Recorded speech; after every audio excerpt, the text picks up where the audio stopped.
Okay, movie reviews. Haven't done these in a while.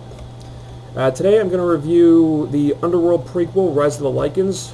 And I know the Underworld series has its share of critics, but I am not one of them. And personally, I think these movies are cool as hell. I mean, flawed, definitely, yeah, but cool as hell. Anyway, this is the third film in the series, but it actually takes place before the first two. It's the origin story of how the whole war between the vampires and werewolves started. And first of all, I think they do a really good job of tying the whole story together. I mean, they took a lot of the details that they just sort of hinted at in the first movie and elaborate on them to show how Victor's prejudice against the Lycans leads to Lucian's rebellion. If you saw the original movie, then you know how Victor's daughter Sonia was the impetus for the whole blood feud that erupts between them. If you haven't seen the first movie, then I'm not going to spoil it, but the really nice thing about this is that you don't need to have seen the first two movies to understand what's going on in this one. It definitely helps if you've seen them, but it's not necessary. I mean, there's a lot of little Easter eggs that they throw in there for the fans of the series that casual viewers might not, necessarily pick up on, like Sonia's necklace and the descendants of Corvinus. And the thing I really appreciated about these things is that they don't go out of their way to explain them all at like a second or third time. I mean, a lot of the time when a film series tries to tell a story over several movies like this, they try to spell everything out for the audience over and over again. I mean, in each movie, when it's just not necessary, I mean, but they don't do that here. They just trust that the audience remembers these details from the first two movies, and it doesn't waste time on explaining them again, which I really appreciated. It definitely adds to your enjoyment if you know what the significance of all that stuff is, but it's not crucial that you have this information because it doesn't really become relevant until the events of Underworlds 1 and 2.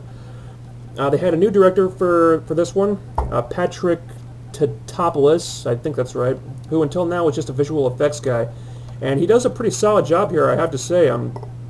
One thing that I was really worried about was that with a different director, the style of the movie might change, because remember the Blade movies, how each one had a different director and how each guy had such a radically different style that the movies never felt like they fit together? I mean, by the end, it was like each movie in the series was a completely different genre, and there was just no cohesiveness from one to the next to the next.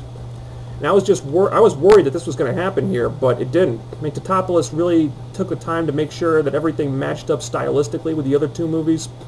He used the same style of cinematography, a lot of blues and grays, with the rest of the colors being like kind of muted. I mean, it really does look like it was made by the same team of people who had a singular vision, unlike the Blade series, which just turned into a big schmoz. The cast is very good. Michael Sheen and Bill Nye are both back in their roles, and with Rona Mitra playing Sonia. They all do a great job, I have to say. Michael Sheen really nails it as Lucian, and he's awesome in this role. I mean, he looks like he really threw himself into it. I mean, when he says that line in all the trailers, I'll kill you, all of you. I mean, when he says that, I mean, you believe it. I mean, he's really impressive here. Also, they brought back a bunch of the actors from the other movies. And Kevin Grievo is back as Reyes, and Stephen McIntosh as Andreas Tanis, and he actually plays an important role, which I thought was really cool. Because in Evolution, it just seemed like he was there to just give exposition. And here they finally showed us why that character was relevant in the first place, so that was a nice touch. The action scenes are nicely done. Once again, they don't shy away from the blood and gore.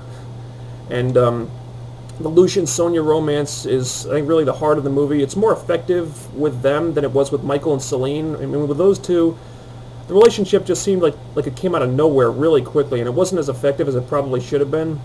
I mean, it was like, yeah, they've only known each other for like 2 days, but hey, look how cool the slow-motion sex scene is, I mean, with Lucian and Sonia, it's more developed. They do a better job of making you feel for the characters so when the shit all hits the fan, everyone's motivations work just the way they need to. So that's pretty much it.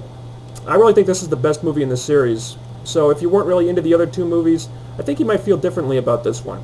Or if you haven't seen the other two movies and you just, if you just like to see, a cool movie where vampires and werewolves massacre each other, I mean, that's cool too. I mean, like I said, the story can stand on its own, and you don't have to have seen the other ones to understand what's going on here.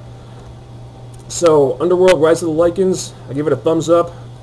Check it out, you guys. It's a really cool flick. That's all I've got. And hopefully it won't be so long between movie reviews next time. See ya.